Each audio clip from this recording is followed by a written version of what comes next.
No, it's just a series of words you repeat. I know what you're referring to. I said I was a practicing Buddhist. I was joking, but I do believe in the power of intention.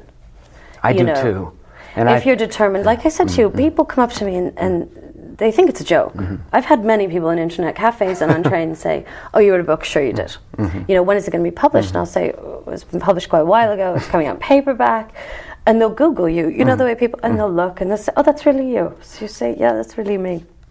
And then they think there's some magical key that gets you published, as though your father has to run a publishing house or you met someone.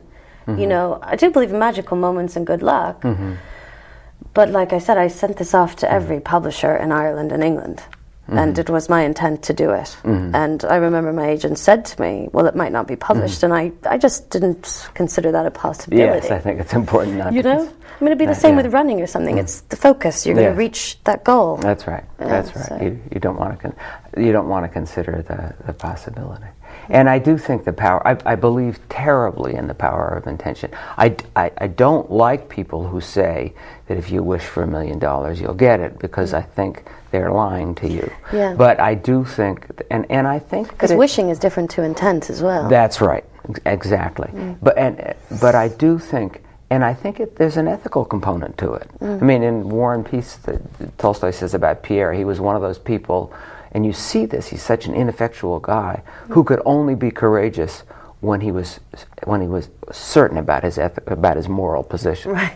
And I think that to some extent that's true of all of us. So if you feel that you're doing something as you did that is going to improve the world, then you won't let anyone stop you. If you feel you're doing something to make yourself to increase your ego, to make yourself gratified and important, then it's hard to throw your back into it, I think. Yeah, and it makes for bad writing. It makes for bad writing, yeah. Because you have to remove yourself. I mean, that's what William Faulkner said, you kill your darlings. You go through your text, and it's always the way that the parts the author likes the most in the draft, everyone finds useless and boring, and, and you'll sit there and you'll say, but I love that guy. I need that guy in this book. He's so important. And well, that's just what I'm telling you, and you have to go with that. And then you think, it is kind of like channeling then. I felt like a reporter in some stage.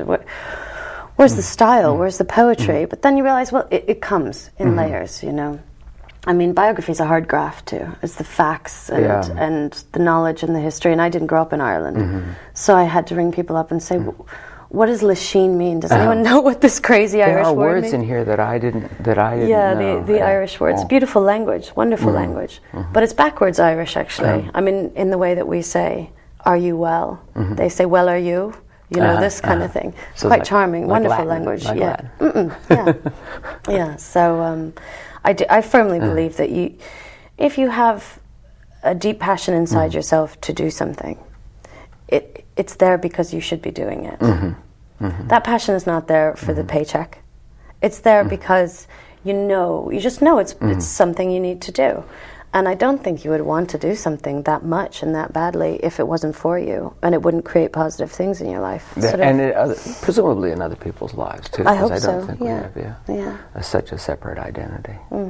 So, and you actually, to tell us about it, you actually wrote the book really without encouragement and without any support. You just went ahead and did it. Yeah, I think a lot of people thought I was a little bit crazy to do that. I signed on the dole, which is welfare in the UK. And, I mean, a lot of artists do that. Famously, Vanessa Redgrave, signed on the dole. So, somewhat acceptable. I tried to speak with everyone who was involved in the film, and there were some major Hollywood people there and so forth. I just felt, sometimes in life too, you feel like you can't make a difference. You don't know which way to move, right? But I've been given this opportunity. And so I stopped worrying about what other people thought. And I thought, well, I'm 28, I've got a lot of credit cards. I'll go to the charity shop. I didn't go to the pub. I gave up living, actually, which I think probably a lot of writers do. I have a dog, and I talked to my dog a lot, and smoked a lot of cigarettes, and did a lot of yoga. And then all of a sudden it was done, and then that's a strange feeling too. Yes. That's not a book being done, but when I get a page that I really, really like. And it's ready. Gratifying. It is. It's super. I always feel that someone else must have written it. Yeah. Do you have that? Oh, I've had that. Yeah. When I'm really happy at it, I'll look and I'll think, oh no, I plagiarized this. I've taken it from Henry James. And no, the sentences aren't long enough for it to be Henry James.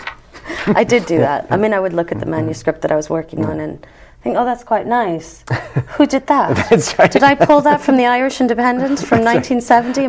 No, is that a quote? Yeah. Where are the footnotes? Yeah. Anyway, it's a wonderful book. It's called Christy Brown, and your name is Georgina Louise Hambleton. That's right, Georgina Louise Hambleton. And thanks so much for coming. Oh, thank you very much for having me. My pleasure.